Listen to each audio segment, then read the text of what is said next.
Hey guys, Meltdown here in the RIFF studio, and today I got a very special guest. She was our 2008 RIFF Rock Girl, and she's gone on to do so many things. She's a good friend of the radio station. She's so talented. She went through a really rough 2023, but there were some highlights in there as well. We'll talk to her about that and much, much more. Let's welcome Cristy Lee. Cristy, how you doing? Oh, wait, where's the huge crowd applause? I know. Wait, screaming people. I forgot to invite the crowd. Okay. All right. Well, that's really disappointing, but I'm doing well. Yeah. Excellent. Well, great to see you. Yeah, it's good to be seen. It's good to be seen. So people that don't know, well, there's a lot of people that do know. You were the 2008 RIFF Rock Girl. Gosh, that really just dates me. Yeah. Could you just say former RIFF Rock Girl? Because I could say that. I suppose I could, yeah. Then there's my age remains elusive. Well, so yes. It's so funny because you went on to do so many things. I remember one of the first things you did, and correct me if I'm wrong, was the in-arena announcing at the Red Wing games. I did, and I was actually still working here whilst I started that opportunity. So yeah, I worked, and that started in 2009. I worked as the in-arena hostess for the Detroit Red Wings for a few years. Yeah, that was great exposure. And you know what's funny? I actually did, I think, 4 or 5 of those games, too, when you weren't available, when you were doing whatever. Did you? Yeah, did you? I'm pretty sure that Nick Lindstrom liked me better, though. So just for the record. Yeah, I'm sure he probably did as well. Okay. Funny story about that. I was with him and a couple of the other Swedish guys when they won the streak for as many home games as they did. Yeah, it was crazy coming off of, what did they win? They won the championship the year prior and then flip-flopped with the Penguins. Yeah, 2009. We don't want to talk about that. So, no, we're going to, because I came in and I started during the playoffs. So I was thrown in the gauntlet, right, with the Red Wings, and we just went right into it. And we went all the way to the finals with the Pens, and it was we won the championship last year, and then they won on our home ice. Yeah, that's a rough. Get hoisted and, that was a rough pill to swallow. There's no doubt about that. Indeed. So briefly, so you obviously your time as RIFF Rock Girl, the reign of terror that you had as RIFF Rock Girl, it passed, and then other RIFF Rock Girls took over after you. But then what did you do after that? You've done so many things. You've really become you're really one of these self-made people that you just do things. I've just kind of latched on to any new opportunity doing the things that I love doing. So basically where I'm at right now in my life and where I'm at in my career are kind of one and the same. It just so happens that my career is on TV or in the public eye. I'm just kind of doing the things that I like doing, and I've somehow made a life out of that. That's the key, right? It's find out what you like to do and have somebody pay you for it. Yeah, yes, exactly. You're this is what I love doing. How can I make money doing this? And not That's have right. to have a 9-to-5 job. So that's basically what I've done. But starting out at RIFF, being on air, I actually got a chance to do some on-camera work while I worked here. And I was like, you know what? I really love radio, but I kind of feel like I really also like this on-camera thing. And then I started working for the Red Wings and just doing more and more opportunities in front of the camera. My first TV gig was as a pit reporter covering motorcycle racing for AMA Pro Racing, so the professional superbike series in the United States. And that was on YouTube. Well, let's stop right there for a second. Do you have to obviously, did you know anything about this going in, about the motorcycle racing at that level? Oh, yeah. Did you know the guys and stuff like that? Oh, yeah. Okay. I've been a motorcyclist since right after I turned 18. I got my motorcycle license. And, of course, you get a sport bike and you start riding on the street, and the natural transition is to, let's go to the racetrack. Yeah, let's go faster. Yes, let's do dumber things. Right. But in a safer environment, right, because it feels safer that way.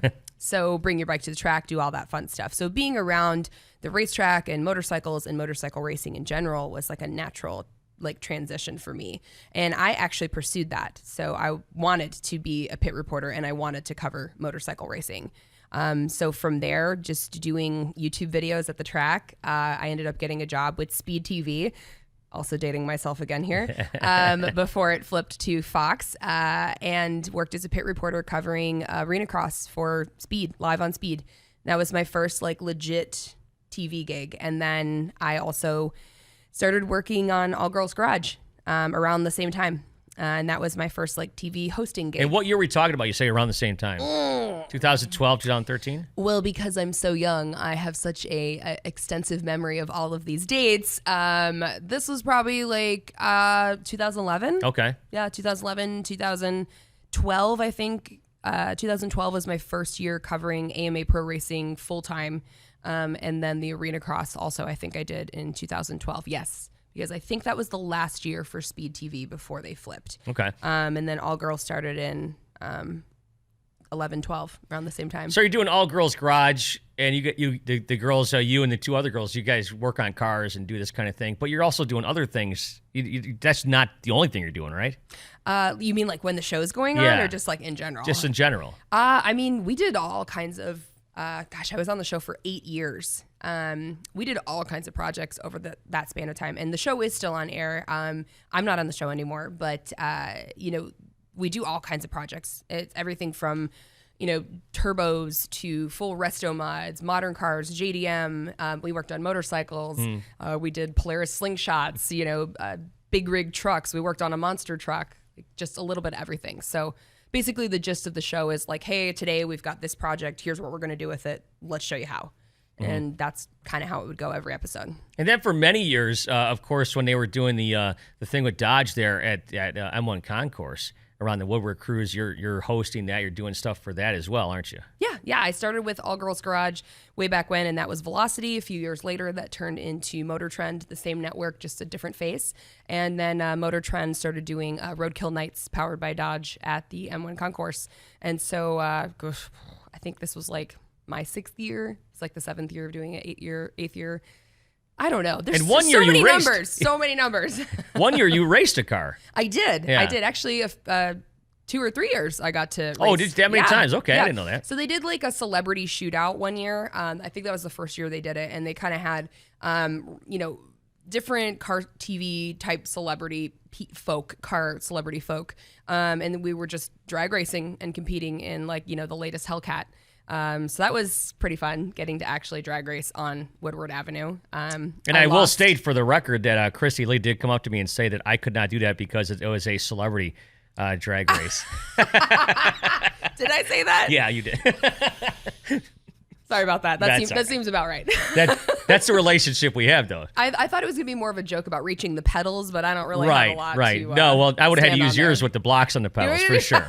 I had to use your Challenger. Yeah, it's the booster seat. Yeah, that's right. Yeah. Well, I'll tell you what, before we get into what you got coming up this year, let's talk about your 2023 because, look, we're friends. We've ridden motorcycles and we worked together in the past. But, we're not like texting every single day. Then one day it pops up on my socials that you're fighting all sorts of health issues. So talk about that. Yeah. I mean, I thought we were really good friends, Meltdown. Well, we're pretty good friends. I text you all the time and you just don't respond to me. Well, that may be. I know I'm just another rock girl to you, but I thought we had something special. Right. Okay. So 2023 in a nutshell, basically in January, I woke up the second week of January. I woke up one morning and my eyes were really swollen. Just extreme pain, something that was very different than anything I'd ever experienced in my life. A week later, I was in the emergency room. It got so severe, it was to that point. They run every test in the book, and the physician's assistant comes back in. Hey, you have Graves' disease and thyroid eye disease. And I looked at this guy like, you what? What are you talking about? This can't be real. In the emergency room, in another state, mind you, I was in Arizona at the time.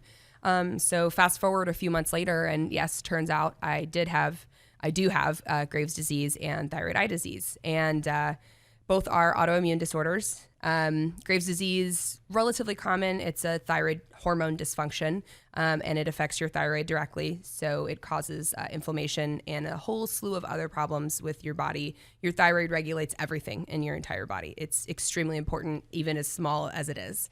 And then with that comes the thyroid eye disease. The thyroid eye disease only affects about 20 or so percent, don't quote me on all these statistics, 20 or so percent of Graves' disease, people who have Graves' disease will only be affected with thyroid eye disease, only about 20%. And of that, only about 5% or so will experience severe symptoms. And lucky me. Yeah, you're lucky, yeah. Fell into that category. The thyroid eye disease has absolutely nothing to do with your thyroid, surprisingly. The only relation, in, again, a very short way to explain it, the tissue that your thyroid is composed of and the tissue that is located behind your eye, the muscle and tissue behind your eye, are the same type of tissue. And essentially when these antibodies are created and your body, an autoimmune disorder, attacks those antibodies in defense, it affects both of those tissues and causes extreme inflammation, pain, and again, a whole slew of other issues. So if you had that tissue elsewhere in your body, like behind your kneecaps or something, that would cause inflammation there as well. That's really the only relationship between those two autoimmune diseases. So two very different things, but very similar, but treated in very different manners. So you discover that you have this. Now, in the meantime, you're working on projects and shows, right? So basically, my entire 2023 was just kind of like a wild roller coaster. This happened in January, and within a few months, my eye disease progressed and got to the point where I needed to take drastic measures or ride it out and see what happened. And by riding it out and seeing what happened, I mean, find out how soon I was going to actually lose my vision and potentially become blind. That's how bad it got. I thankfully jumped in and attacked this disease very, very quickly. And because I took an aggressive approach, I was able to manage it better. And that's not to say that that's for everybody. I just jumped in full swing. And by that, I mean, I had a total thyroidectomy at the end of May. A week later, I had my first orbital decompression eye surgery. Another week later, I had my second orbital decompression eye surgery in my other eye. Whilst I was doing that, I was under a treatment called Tepezza. In no way am I endorsing that pharmaceutical. It's just that is what is best available now for treating thyroid eye disease. But it was a miracle worker for me, and I would describe it as chemotherapy for your eyes. So I went through about 4 or 5 months of that, and that was horrible.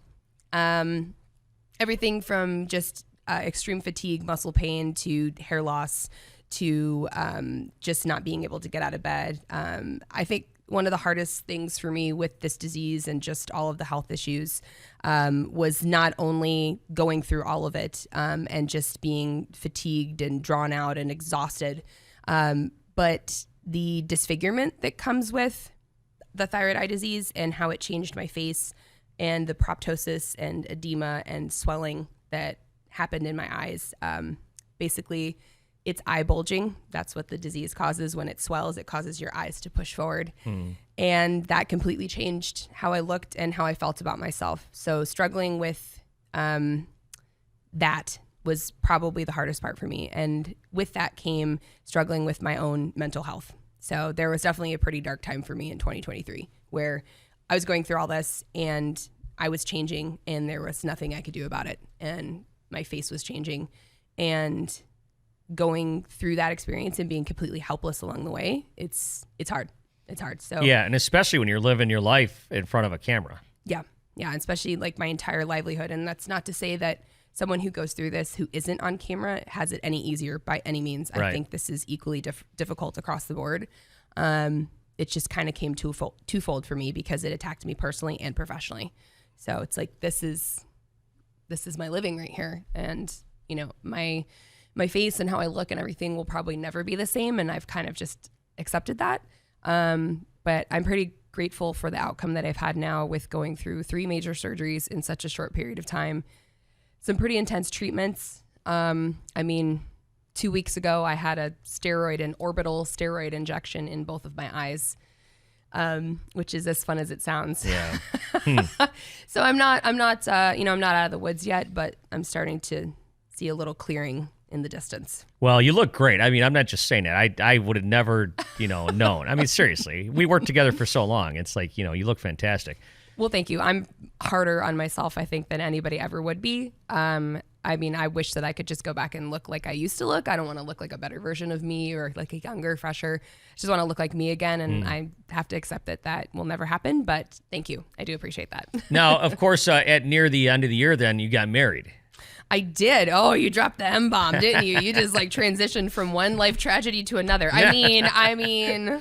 No, but your husband's great, of course, a super good dude. And you've been with him for a really long time, so he must have been a rock for you as well throughout the whole time. That is the biggest understatement I've heard for probably the past 10 years. Yeah. I could not have gotten through everything last year without that man in my life. So, yeah.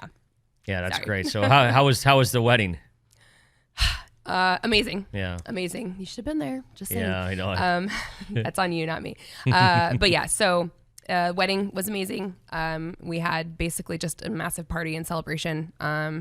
We had actually went and viewed a venue about 6 days before I got sick in January. Picked a date, picked the venue, did all that crap. And then I got sick and we postponed everything for a minute, just kind of like pumped the brakes. Not because I have envisioned this amazing, pretty princess dream wedding my entire life. I'm not that girl. But mostly just because I didn't know if I would be well enough to even. So was the original date earlier? No, we picked that date. Okay. January, I don't know, January like 13th or something, 12th. I don't know. But you picked the date in November. Yep. Yeah. Yep. So I'm asking that date didn't change. No, we had picked that in January and then I got sick a week later. Okay. And so we postponed things. And then after my surgeries, I just basically said, like, I don't think we should wait, like it puts life into a different perspective. And it's like, let's do this. I don't care what I look like, and at the time I'm grateful. Everything ended up being okay. But at the time I was like, I don't care what I look like or how healthy I am. Like we're doing it. We're doing it. And so everything was a little last minute. Like that's also an understatement. Just because we kind of like threw things together because we weren't sure, but it ended up being an absolutely fantastic day. Amazing celebration with the, closest friends and family members in our entire life. And a lot of people that were there to support, not only myself, but him the past year. Yeah. Right. Yeah. So now we move into 2024 and you've got some stuff that's coming out. So what do you have coming out this year? 2024 for me is 2023.2. Okay. All right. Because I feel like I really didn't get to do pretty much anything. I mean, as a motorcyclist, like I haven't even ridden a bike in a year and a half. Yeah, I think you told me that last time I saw you. Yeah, that's right. Yeah, so the first time I put a helmet on since all of this was in December. So just not even a month ago. Right. Yeah. And that was like pretty emotional for me. So anyways, 2024 is going to be great. It's going to be amazing. I'm still on my health journey. I keep calling it that because that sounds like, optimistic and positive and all that. But I've got some really fun projects. I was able to do some projects last year, very slowly and later in the year. But I was able to do a guest host spot for a new show on HGTV. It's called Battle on the Mountain. And that'll be premiering January 22nd. So I'm excited about that. I was excited to get back working with those folks and get back on camera. That was actually my first on-camera gig since all the surgeries. So I'm a little puffy and I got some glasses and no makeup on, but you know what? I was there. And then I also filmed a show covering the PRI show, Performance Racing Industry Show for Motor Trend. And that will premiere in February. No, so got some stuff coming up. Now, stepping back just a little bit, you go down to the Southwest sometimes for the Barrett Jackson stuff, right? I used to cover Barrett Jackson live on Motor Trend. Yes, I think some of my friends have bumped into you in the past. Yeah, your friends. Your friends have bumped into me. Hey, I'm friends with Melton. I'm like, oh God, run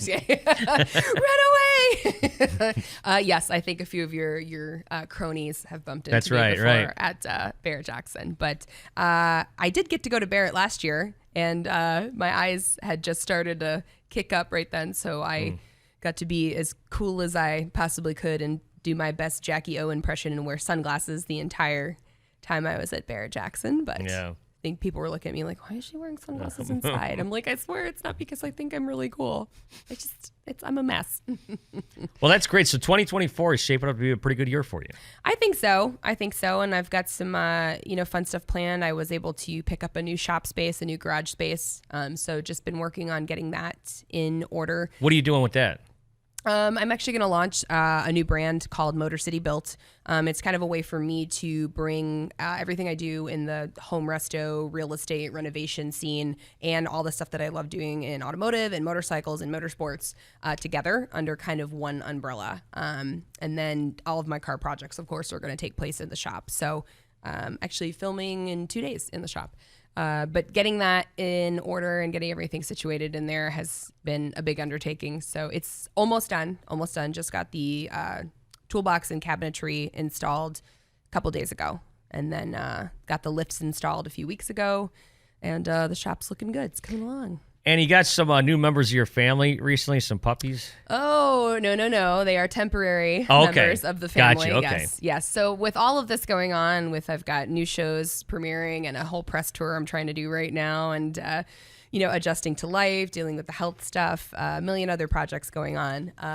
I was like, what would be perfect for me? I should foster a mother dog and 4 or 3 puppies. Like that is exactly what was missing in my life. So yes, I did that. So we've had them for 7 weeks and they are adorable. It's literally all they have going for them because they're little tiny T-Rexes with 4 legs.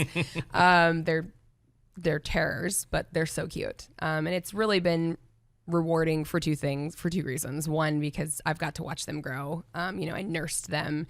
One of them almost didn't survive, and I spent hours and hours and hours with him the first week, getting him to nurse and making sure he was eating enough and staying well and getting big. And now he's the biggest one. So I will take credit for that.